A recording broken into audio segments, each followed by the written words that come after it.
Ravens guy, let's go, we spinning the block. Alabama hip-hop radio, tune in while we go down spinning the block. Tasmanian, devil time in, the way I go out spinning. Topics, information pending. We wanna know what you witness, what led you up in this position. From the school of hard knocks, gonna knock off your socks, when we go and spin the block. What's up, everybody? It's your girl, Rave, the Gemini. Y'all already know I got 1,000 faces, be in 1,000 places, and have everything in the world to say. And y'all already know we on here another episode of Spin the Block with Alabama Hip Hop Radio. And you know, I have a guest that has came out the foxhole finally. Yeah, blip on the radar. Yeah, but I got him here, man. Y'all go ahead and meet Trey Vega. What's up? Only race X, Mr. Righteous himself. So I definitely appreciate having that opportunity to come on and chop a block, spin the block, whatever you want to do with the key and keep it moving. Alright, it's cool. So what we do here on Spin the Block, I got these questions for you. You know, you gonna do a little spin. Don't spin it too hard because it'll spin forever. And whatever I go to question the showcase after this? Maybe. Okay. You know, I get a whole $1. I get to go to the little thing. Oh my. Yeah, you ready for it? Most definitely. All right, go and take your first spin.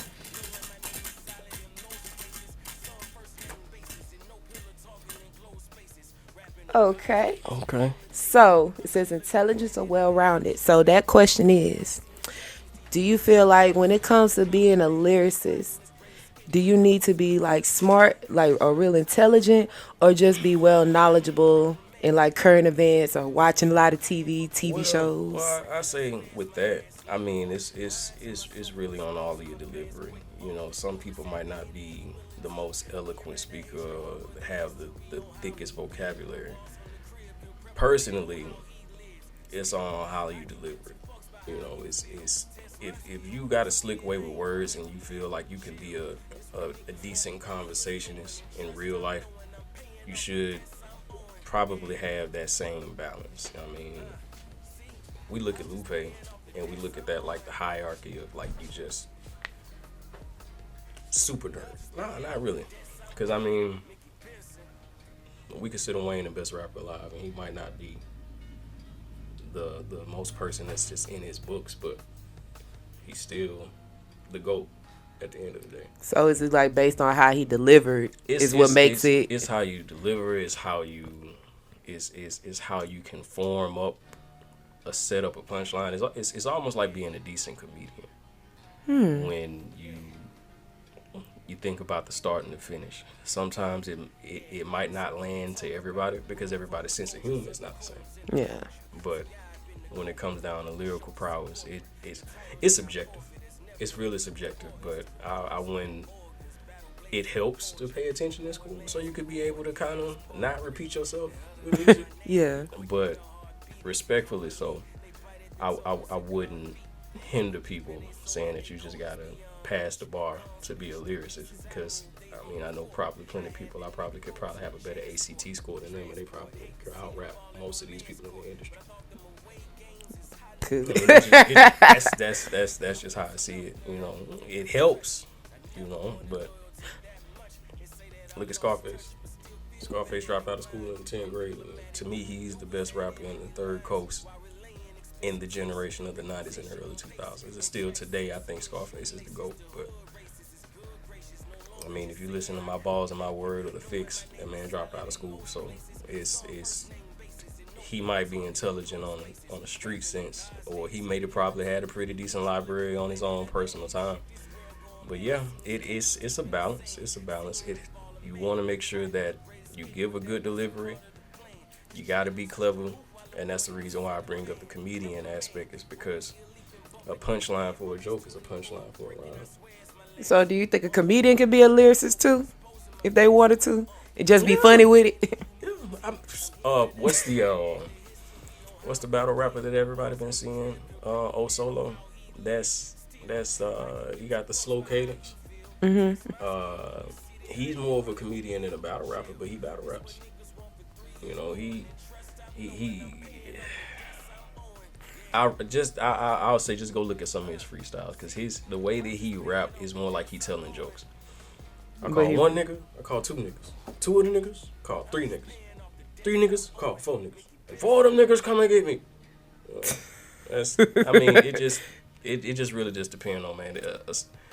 Your style is like a boxer. You know, it might be unorthodox. It might be technique. It might be fundamental. It just really all depends on the person. You know, everybody got different archetypes. But yes and no, I can answer that question truthfully. So it's like, just like I said, it just depends on the delivery overall. Okay.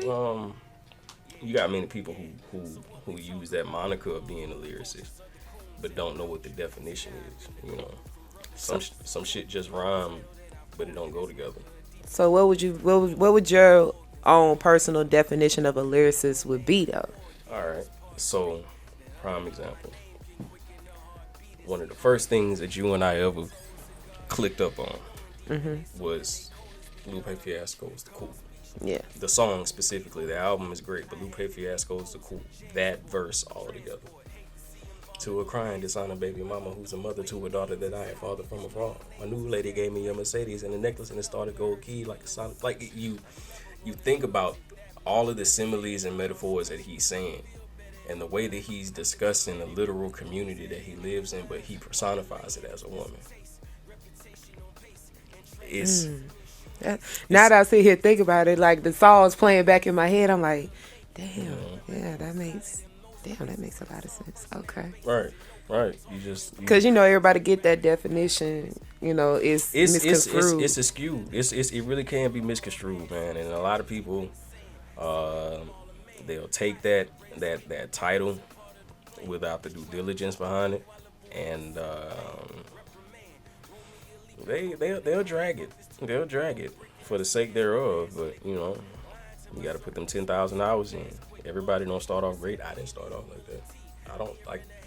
I hide my music, the old shit, which it was probably good to the standards of the time when I made it, but on the strive for greatness as to be lyrical, it's like, yeah, you go back and listen to your stuff to see what you built from, but it's a constant thing. You can't just make one good song where it might be a hit and then you just say, oh, I'm a lyricist. No, it's a lot of composition books that are filled. It's a lot of spiral notebooks that are filled. It's a lot of trial and error to know, it's a job.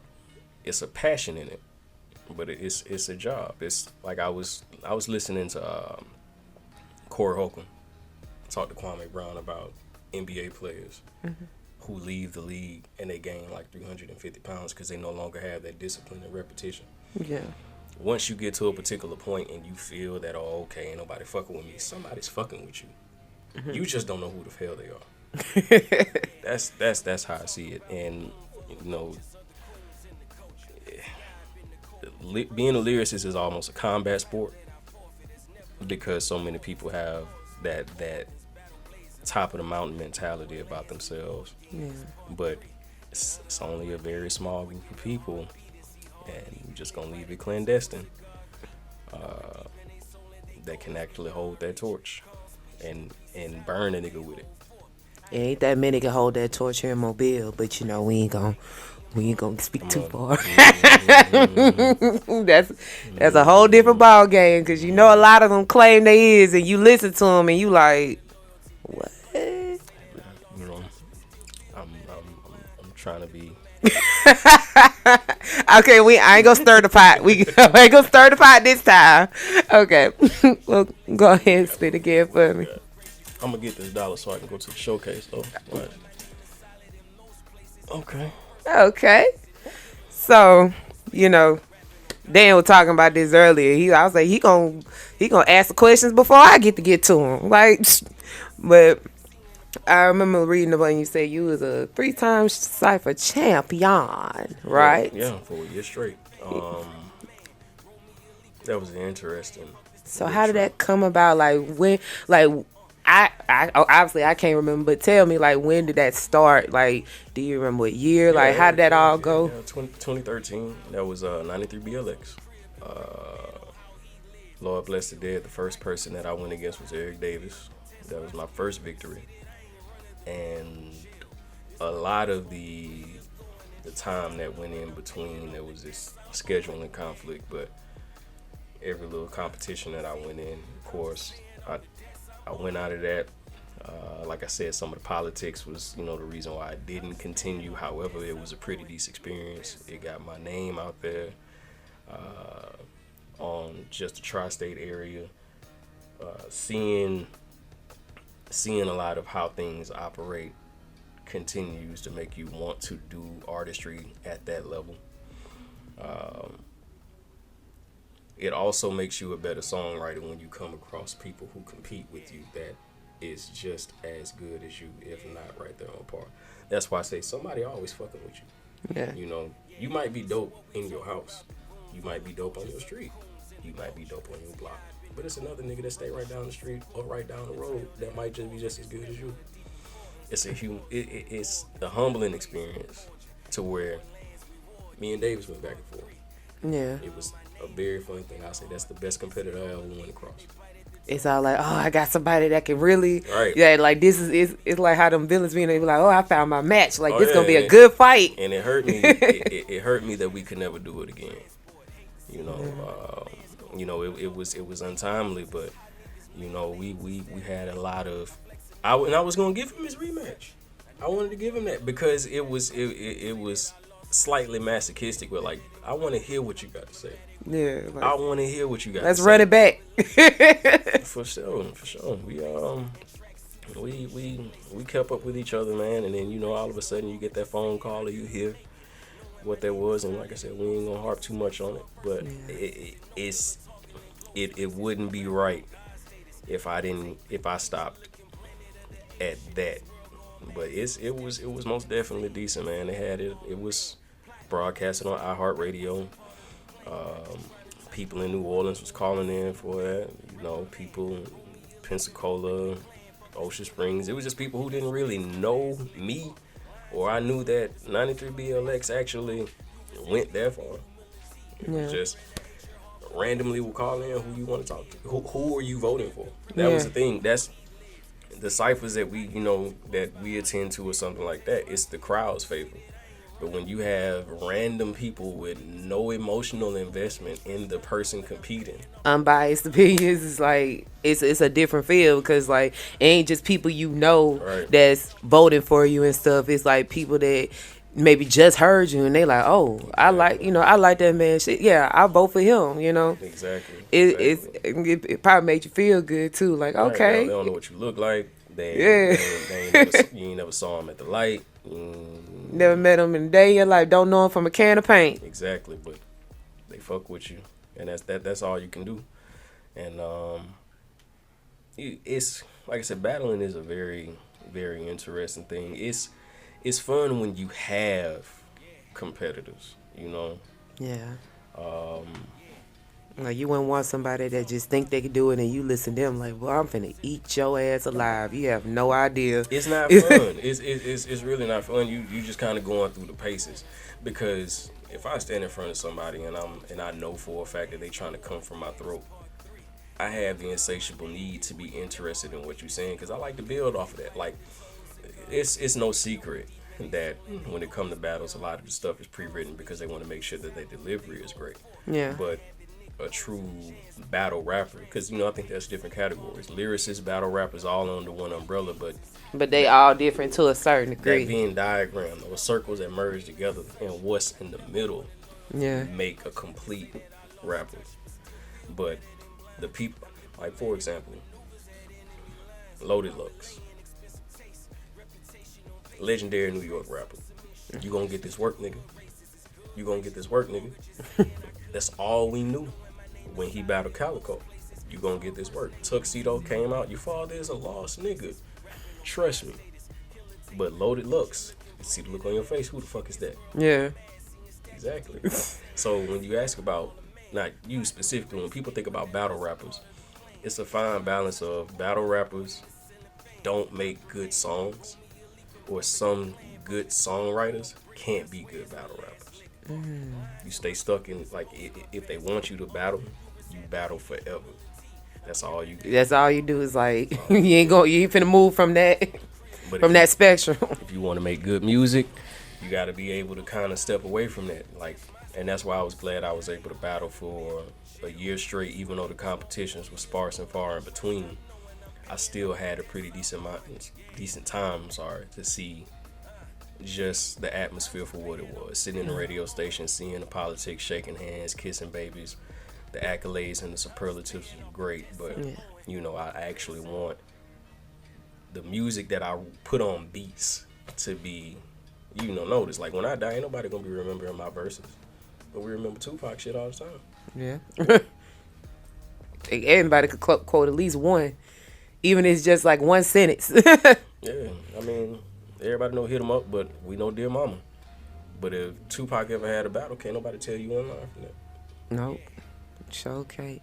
So, so side question. Mm-hmm. If they was, I know they trying to start it back from what I hear. So would you ever try like battle rapping here if they had like another event here? Would you, and if you did, would it be just for fun or would you do it just to be like kind of tooting your own horn kind of? It's at this point where it's like, I would say been there, done that, but it depends on who's on the card. Like if it's a good amount of people that you know, or at least a balance that of I respect. Knowing and respect is two different things. Okay, all right. So what about, so basically if you know them, it depends on, but if you respect them, you're more likely to participate. Right, like let's say if I was a boxer, I'm Mike Tyson. You know what I'm capable of doing. Yeah. Why would I go against Floyd Mayweather? He's not my size. He may be undefeated. Two different sizes. The weight class. Heavyweight and light or middleweight. Right. I don't care about your record. I'm looking at you. Your frame ain't big enough. I mean, we can do it, but it really does. It's only a small handful of people who I respect. It's the ones to where I can battle you and still dap you up after it's all said and done. You know, people who... Yeah, a lot of people can't do that. As soon as you do that, they be ready to take it past that. Right. You know, it's the best analogy I say when it comes to rapping and battle rapping in general is that I love my job, but I don't fuck with the employees. That's a good way to say it. So basically what I'm hearing is if it's the right people there that you respect, that'll probably be the only way you would probably consider the one, maybe two co-workers when you know you coming to work, you like, because you fuck with them. You know for a fact. You know you're going to give me a run for my money. You're going to run me through my paces. Yeah. You know, I got to get up. I got to stay up at night watching film, or AKA listening to what you're saying, what you're not saying. How far can you go? Like, you actually giving me a little challenge. Like I gotta, like I ain't gotta just be like I ain't gotta go over this or do nothing. I can just come and do it and knock you out the water. Make me love it. Make me want to. Like, associate stating like, why do you who hurt when he listens to my music and he hears sometimes how aggressive it could be. He be like, who hurt you? I'm saying nobody. Nobody. It's not that. It's just like when it come to battling, I want you to punch the shit out of me. I want to bleed first, because I'm finna cut your neck off. That's it. It's like, but I just don't want to be coined as, you know, the battle rapper, even though I love doing it. I just don't want to be in that pocket because... Or just be only in that pocket. Only in that pocket, because if I stay battling and they hear the music, or they don't hear the music, because we look at, like New York is the biggest realm of battle rap. And I just mentioned you one of the most legendary battle rap artists, and that's not even to sound naive or neglectful. It's just we got to look at what have you done lately. Yeah. It's like a sport. Nobody's discussing Lawrence Taylor and his records now on the strength of we looking at Aaron Donald. You know, that's just how that is.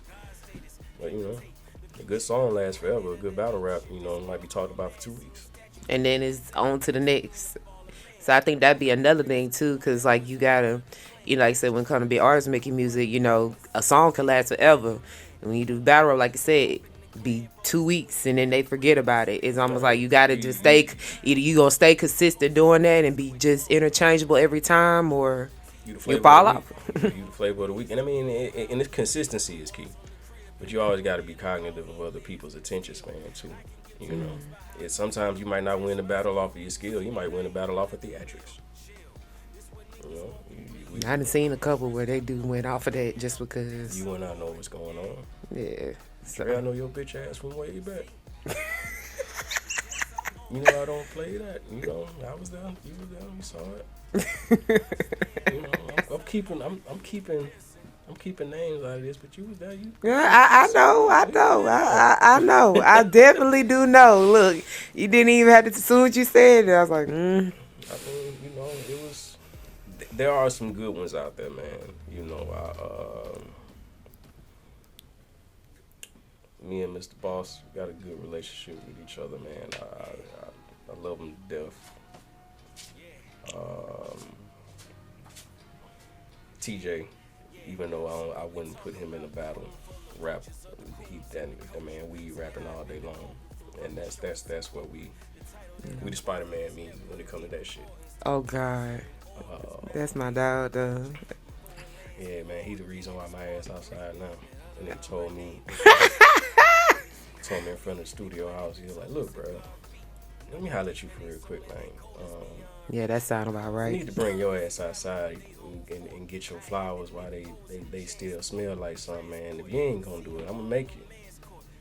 I'm gonna put that force upon you for it.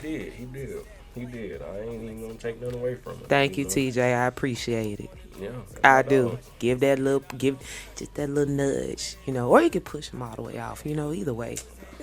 But the nudge is good. He ain't gotta do all that. All right, Trey, go get you another one. Let me see what we got. Let's see. I just want to see what you gonna get. Ooh. Yeah. Okay. Ooh, that's controversial. Okay. Cause you know, I done took my time and did my little research, listening. I took my time listening to all of them, from Metal Gear Liquid all the way to the Essentials. So out of all them, which one do you feel like is your best? I like all of them, to be honest. It's like I saw you know how you say you see the growth from then and on. It's like, it's still like you still had that lyricism, but it's like, I don't know, it's almost like it matured. Like you watched it mature from the moment where you was just, you doing it, you was smelling yourself, you was in your element. Now it's like you chill. It's like, okay, I'm gonna see if I put this right. It's like, it gives me the idea of how Nas is with his music.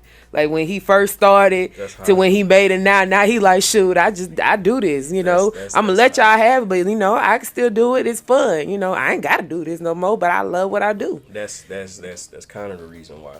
That's exactly the reason why. The Essentials is more of like the grown man, the adult that's stepping back into a place that's familiar but unfamiliar to him. Yeah. With Cerebral Assassin, the first verse is not necessarily speaking about a car per se. It's making sure that your tires, which are your feet, hypothetically or proverbially, don't have a slippery slope, because you're not familiar with the landscape, so you do have to traverse through it a little bit differently, even though the map is the same. You don't know what potholes in there. You know, thinking the streets the same, but it's not once from which I came. I'm passing through in something new and bulletproof in case they shooting too. That's because I ain't got shit to hide from nobody or nothing to lose. So if you do shoot at me, you know I shoot back. You know I shoot back. And we have to talk about it. No, we don't. We don't talk. Because you know what comes from that. You already know. But that's the thing, is that was pretty much my, just me, like, you know, I done been at, you know, the producer wars, I done seen everything, and that was me just sitting back like, yeah. So this is what it is now. What we're dealing with now. Yeah. And so from that, it was like, I know what I need to do. Yeah. And so, like, it wasn't even a super thought out plan. It was just me, like, I had the want to make music, and I ain't beating on my chest like that. No, what's the point? Yeah. What's the point? You know, like you said, you did that young, brash, 22-year-old who, you know, literally had to feel like he was king of the hill, king of the mountain, you know, rah, rah, rah. Like, it's King Kong beating on his chest. gotta be. Gotta be. It's like it's there. It's not like it's not there. Like, do you think it's more like you just a little more humbled, or is like all of that. All of you that. know? All of that. You know, I mean, cause life can do it. I to lost you. a lot in between Metal Gear Liquid and the Essentials. But to answer, it's a double-edged sword.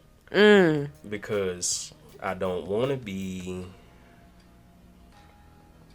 live in a moment and say the Essentials is great.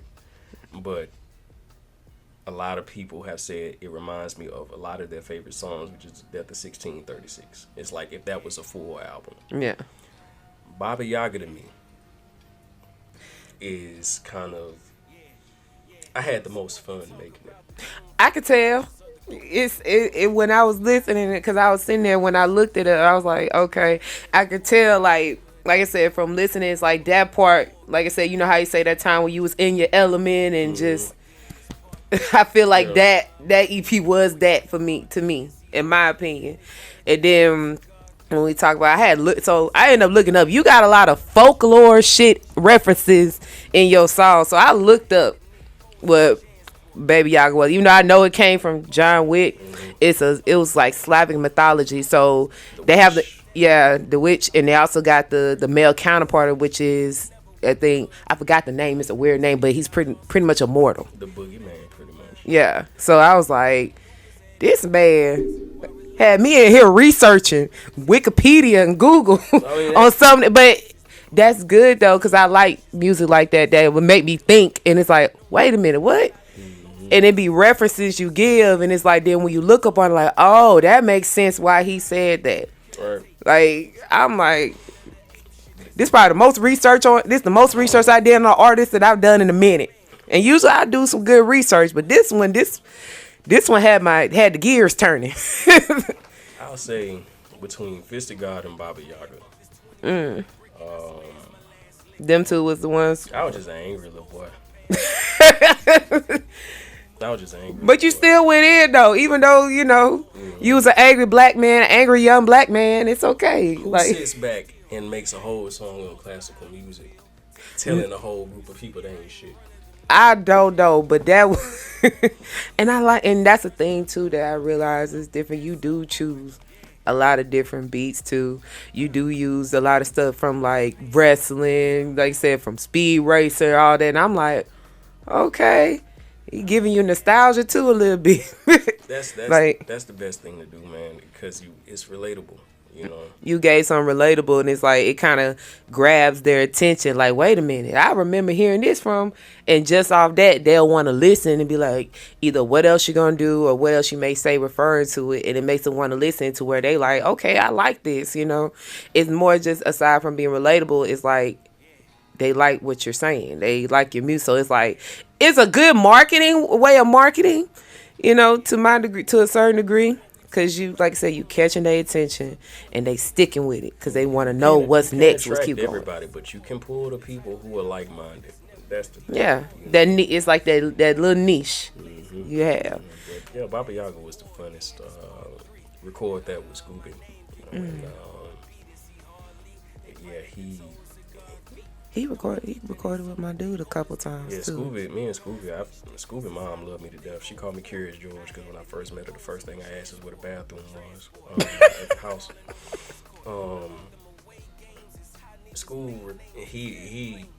He's recorded me so much. We got hard drives worth of music that's lost. But it's him as an engineer, him as a brother, him as a friend. If I record something and he don't like it, do it again. Every engineer don't do that for you. No, I can only think of a handful because they'll either bang your head, oh, that sound good. knowing what. Then when you listen to the mix and master, you like, no, or either just But then again, you have to get that other opinion, and you need that because just because you think you sound good, they're gonna hear something that you don't hear until it gets pointed out. Then you listen and be like, oh damn. And and he quick with it too. He'll hit that space bar so quick. Nope, do it again. And he was like, say the verse you just said back to me without the music. And I'll say it back to him. That's not what you just said. Either you got a speech impediment or you just don't want to say it when the sound is on. Fuck you, dog. But that's my brother. I love him. That's, I mean, I wouldn't give a man praise for helping these albums and the things that we discussed come to be. Because Fist of God was recorded in his house. Baba Yaga was recorded in his studio. A lot of miscellaneous songs was recorded just in different places. We tango in cash when it comes to stuff like that. Okay, so when it comes to all your EPs you have, like what type of everybody used to have different emotions or different things. So what emotion do you mostly try to put out when it comes to doing your music? Is it like just one particular emotion, or is it going to be multiple, like all different sides to you? Well, I'll say this. It's between Fist of God and Baba Yaga, I say that's just, the angry little boy. And I say that, and I call myself a little boy because I think about some of the reasons why I was angry at that point. And it's like little shit pretty much compared to like us now older. It's right. Okay. Right. Now, I still rock to it now, because it puts your mind on it. But it's when it comes to, if I was to make an essentials, and I say that hypothetically, if every album was the essential, that's where I'm at in life. That's where I'm at mentally. I'm not, shoot first, ask questions later. At this point in time in my life, that's why I said I'm introverted to a point, only because I already know, everybody don't think on the same wavelength as you. You don't know who has ill intentions for you, not necessarily physically, but the support system may be low depending on where you're going. But if everything is the essentials, I would definitely make that. Like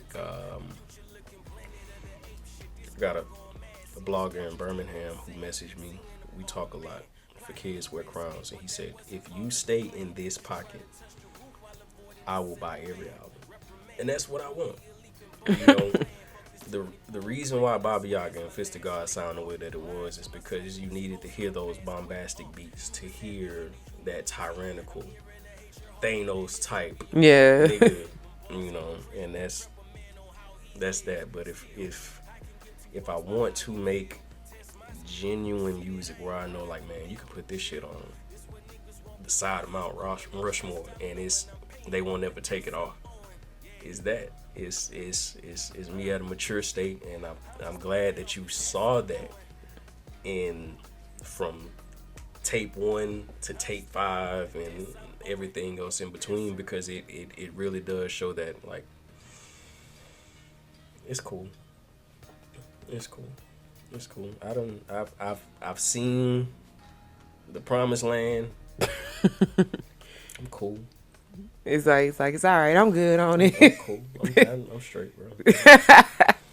I believe it. That's it. Well, Trey, if you don't mind, would you love telling these people where they can find your music? If you want them to have your social media, because he gonna, I don't know if he gonna disappear or not. So I'm hoping not. Nah, man. just stay with it there. You know how people be like, I'm here, but I'm not here. Like, oh no, man, it's cool. The Essentials Volume 2 is gonna be on 420. So if people like the first one, you can come to Instagram, Treyfolk, TR3_4LK. Trey Vega through Facebook. SoundClouds and Bandcamps are all the same, respectfully. yeah. And we will be on Spotify and iTunes soon, but folks be wanting to try to sue you for any of the smaller samples. So that's the reason why it's SoundCloud centric. Y'all mad at free music? I've never seen anybody get mad at nothing for free. I know, right? But yeah, Those respectfully, it's Trey Folk everything. So TikTok, Instagram, everything besides Facebook which is pretty much Trey Vega for that reason. But I will be just dropping different things until the Essentials Volume 2.